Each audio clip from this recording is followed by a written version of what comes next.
Winters West here, Chief Expert Organizer and founder of Next Highest Good Professional Organizing. We are based in San Francisco. We are professional organizers with a specialization in zero waste. We're coming to you today with the second in our series, Spring Cleaning Lunch and Learn. Yesterday we talked about your ideal space, and today we're going to talk about getting started. Without further ado, let's get started. So first thing you want to do is make sure you're fortified. What I call fortified. That means your battery is literally and figuratively charged. So your body, you've taken care of your body, you've had something good to eat, your belly is full, you have your favorite drink, you have enough caffeine, but not too much. You are, your battery is charged on your phone or whatever it is that you maybe want to play some music, because this is fun. This can be fun. So you want to listen to some music or a podcast or even have a movie on in the background. Maybe you want to call a friend. Make it a pleasurable experience, right? So the next thing you want to do is pick a space. We talked about your ideal space yesterday. That might not be where you want to start. You want to start with a project that's attainable in the time that you have. You might have an hour, you might have a day, you likely have somewhere in between those two. And we're going to make what I call an organized mess. So you want to have enough time to open the file, if you will, and close the file so you don't leave a mess. And what you were looking to do here is get momentum and gain confidence. So I love the example that folks say when you're learning to meditate or getting in the habit of meditating, that if you think you can do 5 minutes, do 4. So you want to do less than you know you can, just to, like I said, get the confidence and get momentum going. Before you start, take pictures. Take pictures of the space. If it's a junk drawer or your bathroom or any space, sometimes it's a little hard with the lighting, but you want to get pictures, and those pictures are going to show you the progress that you've made. You always think you're going to remember what it looked like, but I do this for clients all the time, and they, as soon as you see the new space, you kind of forget what it looked like before. So it's there to remind you how far you've come. And also, it's the gift that keeps giving, because when you go back into your phone and you look for the picture of your cat to share with your friend or whatever, you find the picture of your junk drawer and you think, wow, that was amazing. I did such a great job there and it looks really good. So we're going to dive in, but before we dive in, we want to make sure that you have a space to work that's comfortable. So you don't want to have a backache the next day. That's definitely not something that's going to keep you coming back for more. So if you have a folding table or any kind of table available and enough space to do it, sometimes spaces are kind of cramped, but you want to have enough space to spread out, have a chair, be comfortable, a place to put your, caffeinated beverage or whatever it is that you want to have with you. And plenty of light also, so you can see what's going on. The other thing I love to have, and I have on every job, is my little trusty tape roll. You don't need one as sophisticated as this. These are from the days in film production where we used to have lots of tape all the time, and we'd hold it with a little, with a cord and a carabiner. Right here I just have a little piece of ribbon from wrapping paper, and I have 2 rolls of paper tape. You don't need to. Sometimes it's easier for me when coating different things to have 2 different colors, or whatever color I feel like using. And sometimes I have clear tape because I frequently need that. But a Sharpie and 1 roll will be great. I like black. It's up to you. You want to use the same thing for a consistent, you don't have to. Just for a consistent look, it's nice to have the same color and the same, it doesn't matter. That's my nitpicky. The other thing is, if you're working with boxes, this is a little nitpicky for this kind of thing, but I can't help myself. You want to have to label it here on the front and also on the side. It seems so that when you're penciling, when you're putting things back in, which is a story for another time. We'll get into that another time. When you're putting everything back in, you want to have the option to flip it, and it's just much easier if it's already labeled. So we'll get into that another time. That's just a quick aside. So let's see. Now we're ready to dive in. We've got our labeling. We picked our space. Our body is fortified. We're not going to take on too much. And we've taken some pictures. And here we go. So let's see. I'm going to use an example. I actually did a live with my son. He was up for going through his treasures. He has these cubes in his room, and he had two of the cubes, one of those IKEA shelves with both had treasures in them. And we wanted to be able to put stuff away. Anyway, he was game to do the treasures, so we were able to do that. And I did a live of it, and it's a good one to watch because it really takes this process, this part that I'm just about to explain, you can see it in action. So you're going to go through everything and basically make a decision. You might have different categories, but essentially they're going to be donate, that's one, for other people, or goes to another place in the house. That might be two separate things, like, oh, I have to give this back to my friend Jen. Hi, Jen. Or this is something that wants to leave the house, in some way. It might be a donation, it might be, to return to somebody, it could be any number of things, but it's going to leave the house, or it's going to get donated, or it's going to go to another part of your house. Here's another category, which is a maybe. I don't know what I want to do with this, and that's fine. Don't get hung up on that. Just put it in the maybe, because as you warm up and you get into it and you start to make decisions and you start to get some momentum, you're going to go back to the maybes, and it's going to be easier. If you're stuck in the categorization, if you're stuck anytime, you can always reach out to me. I hope you do. Please do. But you can always ask me, like, what category does this fall in, and we can chat about that. So that's a good segue to accountability, and to being stuck, and to accountability. You might want to have a friend. You can have a sort of an accountability partner, like with anything else, and tell somebody, okay, I'm going to go through my bedroom closet today, my clothes closet. I'm going to do my clothes. It might not be all in one closet. Maybe you want to do, if you have clothes in multiple closets, so you're going to do it categorically, right? I'm going to do my clothes today. Or if you don't have enough time to do the clothes, I'm going to do my coats or my pants, or any one of those sections.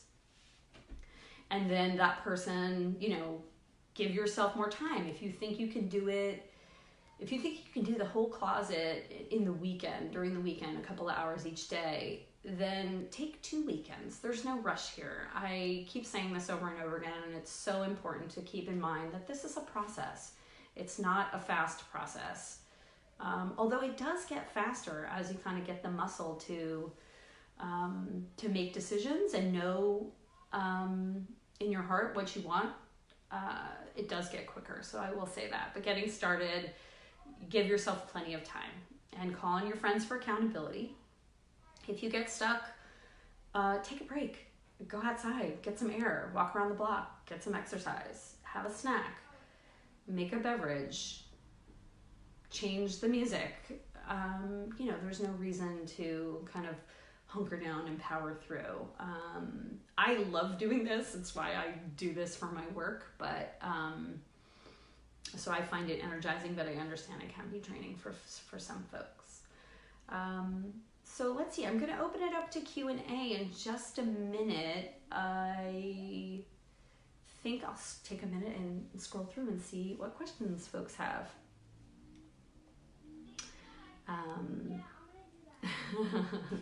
Jen is saying that she keeps her tape like this because she saw it with us. I have my computer open here because, maybe I can do this. This is a little awkward, but sorry about that. Yeah, I'm doing this on my phone today. I did it on the computer yesterday. That's not working, so I'm gonna log onto my computer and hopefully this will work. Oh boy, not working. Okay, bear with me. I'm gonna figure this out, how to do this on my phone, on my computer. Da, da, da, da, da. Well, I actually want to read you a quote while I'm doing this. Can I do that, those two things at the same time? I don't know if I can, but let's see. Here we go. I got it. Okay. So let's turn the volume down on this to make sure I don't hear myself in the thing. I'm hoping that this is going to work where I can actually see the questions.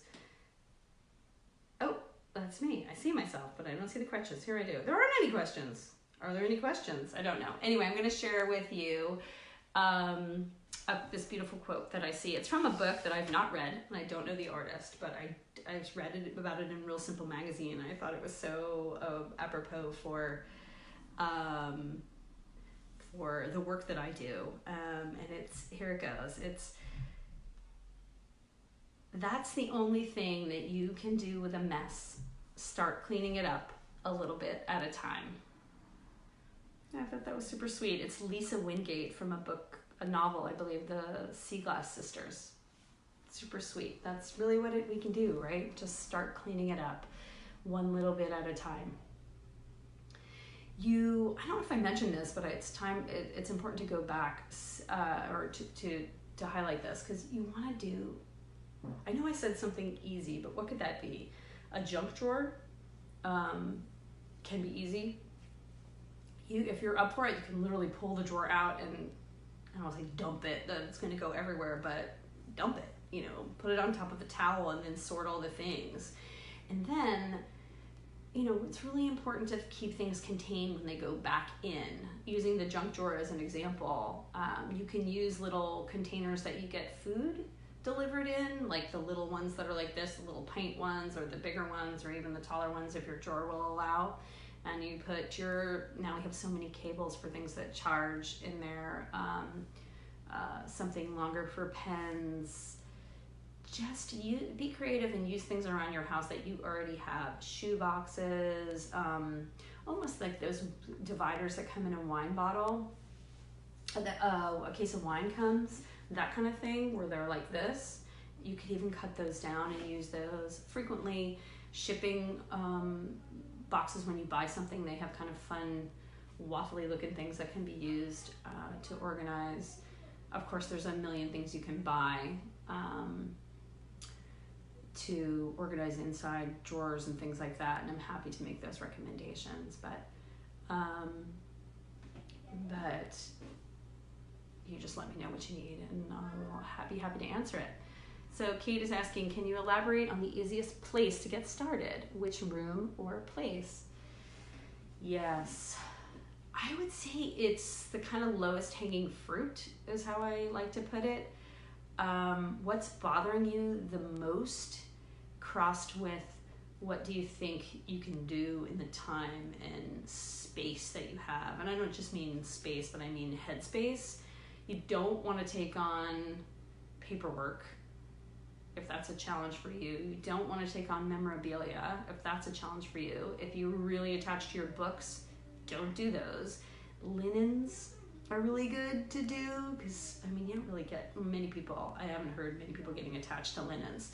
The thing that happens with linens is that they feel bad that they didn't use them because they were so expensive, or so-and-so gave them to me, or here's the quilt that my grandmother gave to me that I never used, that kind of thing. So maybe take on a linen closet. It's also not that big and attainable. And you want to pull everything out and maybe put them back together in their sets so that you can know which one was the queen and which one was the king. You don't even have a twin bed anymore, so those twin sheets can get donated. You can look on the video that I did yesterday for places to donate now, even under quarantine, that are receiving donations. That's a really good resource, especially now. Jen is saying, if you're the sort of person who has a hard time accepting, it's okay not to do everything at once. Oh my gosh, this is not working on my phone at all. Oh, there it is. Okay, thanks. If you're the sort of person who has a hard time accepting it's okay not to do everything at once, how do you teach yourself to be okay with projects and process? Good question, Jen. It's a process, though. I think it's just like being kind to yourself. I was on the phone with a client yesterday, the day before, and she was kind of just talking a whole a lot, and I felt like really of service to be able to listen to her. She lives alone, and she was saying, you know, it's so important to be kind to ourselves, and I think that that's really the essence of it. If you're doing it, it's happening. Refer back to those pictures of what it looked like before. The whole life's a project in process, right? We don't know what's going to happen. You might have a great idea about what to do with that thing that you didn't know what to do with, or how to organize, not necessarily how to organize it, but where to put it, or ooh, maybe those linens can go somewhere else, or the beach towels could really go downstairs because, so it's actually just a beauty in the knowing that it's all happening, that it's all part of the process. I hope that's not unsatisfying, but it's really true. I mean, I feel that with this process of organizing, and also with everything, with life. Sorry to philosophize. Okay, Kate is saying, I love the idea of starting with places where I'm less attached or overwhelmed. Do you have any tips around helping others come to that conclusion? AKA my partner, who might be attached to old video games he never plays, or books he never opened or read. Okay, this is a tough one. Thanks for this question, Kate. Maybe my husband can speak to this, but I think that you can only focus on your own stuff. And once you are working on your own things, it does set a precedent, or not a precedent, what am I trying to say? It sets the scene for the home that you want to have together.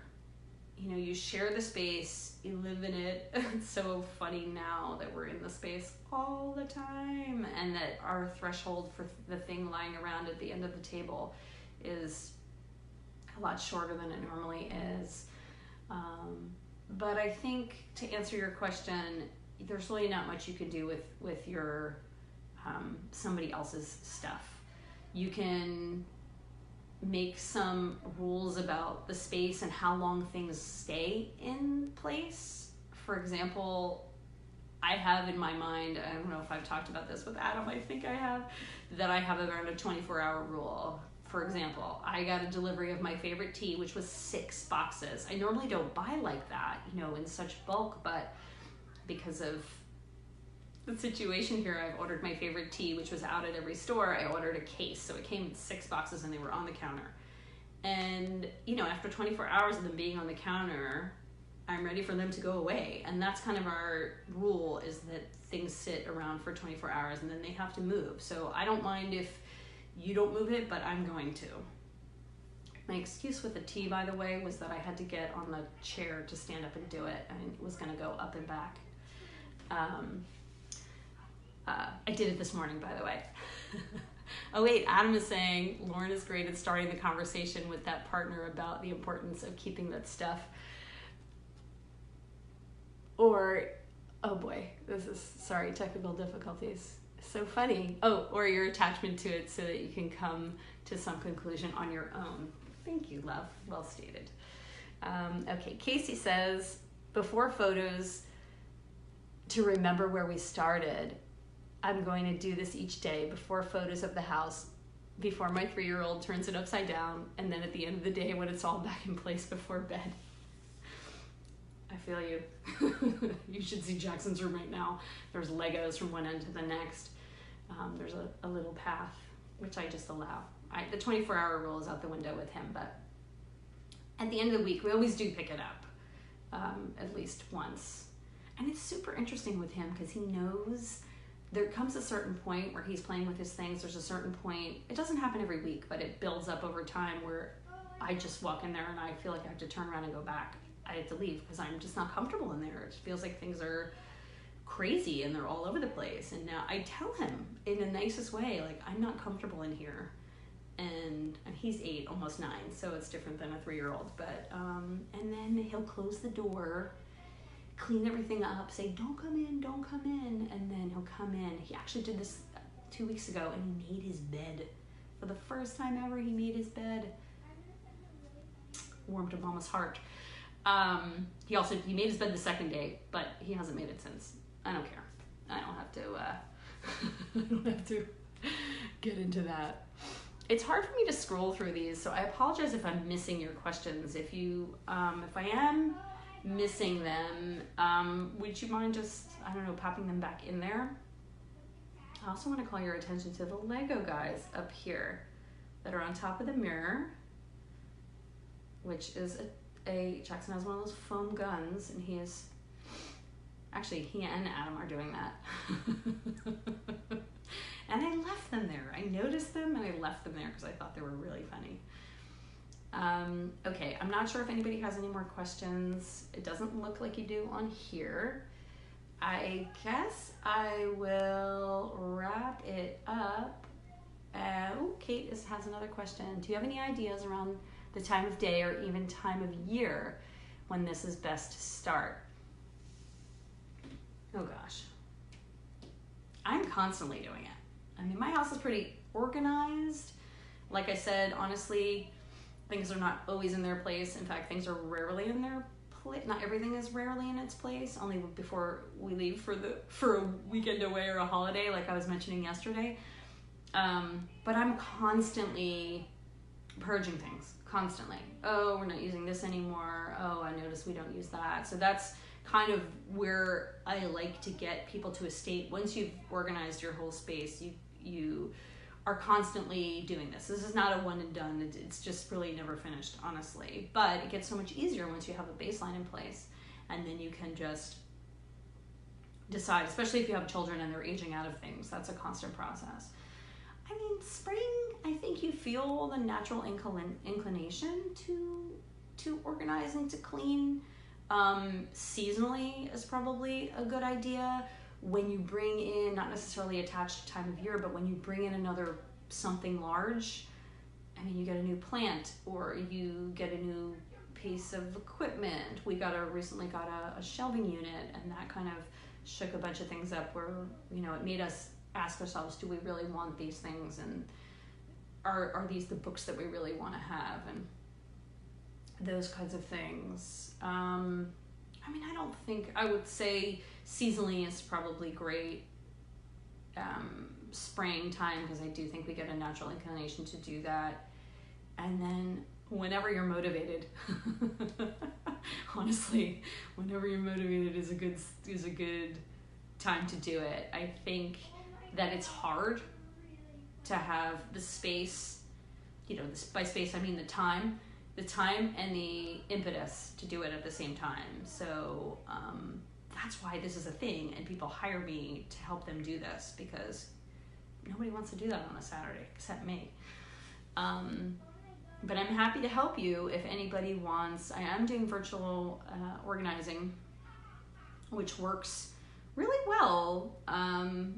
We do a virtual walkthrough. I can tell you a little bit about how that works. Moira, I see you have a question. Okay, she has a question about small space living and organizing. So I can get to that in a moment. I'll just tell you a little bit about how I'm working virtually with folks. We will literally do a walkthrough of your space. You'll take me around through a video call. We'll go through once, talk through everything. We'll go through a second time, and I'm making notes all the time. And then we'll sit down and have a chat about what's bothering you most, what works, what have you tried before. And then I will give you homework, basically. I'm happy to stay on the call with people. I haven't done much of that, but I'm happy to do that. I have homework for you to get done. Again, we go with the same methodology as the meditation. If you think you can get 3 things done, I'll just give you 2. We want to build momentum and confidence, and I'm available for if you get stuck, or if you need some, I say hand holding, but I don't mean that in a negative way.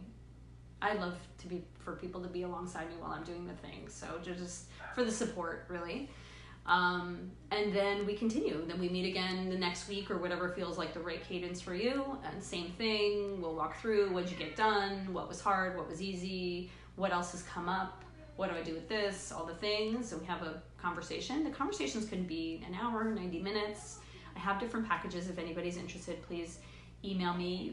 You can reach out to me on my website, which is nexthighestgood.com, or here through Facebook, all the things. And let's see, I'll get to Moira's question. My challenge is small space living and organizing. Yeah. So, well, I have a lot of spiels when I work with people. One of my spiels is about math. You either have, if you told me, if we did a walkthrough of your space, for example, and you wanted to keep everything in there and you wanted everything to have a place, then I would suggest you have more storage. I've never been to your place. I don't know what it looks like, but I'm just using it as an example. You either need, I never tell people that they need to get rid of anything or let go of anything. That's up to you. But what I'm going to tell you is I'm going to be the voice of reason, that if you want your counters clear, your cabinets are all full and the counters are packed, then something has to go. To me, that's a mathematical problem. You either need more storage or less stuff. And I found in years and years of doing this that it's usually less stuff. Because our stuff, we love it and we hate it. It's can be burdensome, many of the things, and then some of the things can be great. The best parts, there's so many benefits to this work, and one of them that I love is just the clarity of mind that you get from knowing where your things are and finding the things that you were missing. I always joke, and this happened with Jackson when we did that project, that he said, I've been looking for that. That's the quote. I've been looking for that everyone says every single time I'm working with them, including myself, because I work with assistants. I love to have a big crew. I love big jobs, and I have a handful of wonderful people that work with me, and their sort of test is to come to my house and work on a project. That way I can see how they work. I can see their kind of bedside manner. I can get a job done around the house that I don't want to do. And I've heard myself say that. I've been looking for that. It's also really humbling, because I remember what it's like to be the client where somebody's coming into your house and looking around at all your things. You can feel very vulnerable. But that's a great segue, because we're not going to talk about that tomorrow. Maybe we'll do that next week. I have another segment, sort of all the feelings that come up. But tomorrow, we're going to talk about zero waste. One of my favorite subjects, finding solutions for all the things that you no longer want, need, or use, of which there are many. We avoid landfill. Zero waste to me means avoiding landfill at all costs. I am consistently shocked at how well we can do that.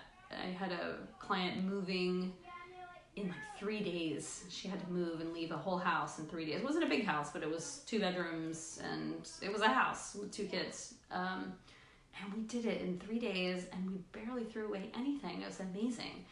So I'd be happy to share all my resources with you on that. And if you have any specific questions or want to reach out to me, like to work with me or hear more, please go to our website. Follow us here on Facebook. We have an Instagram feed. Just reach out. I'd love to help you, and I'd love you to live in the space that nurtures you. That's individual for every person. No judgments about what you want to have. Citing that example before of your stuff on the counters. If you feel comfortable in that, I'm happy. Whatever works for you works for me. So if there's no more questions, I'm going to sign off with that, and hope to see you back here tomorrow at 12:30 to talk about zero waste. Hit me up with your questions in the meantime, and thanks for coming. Bye.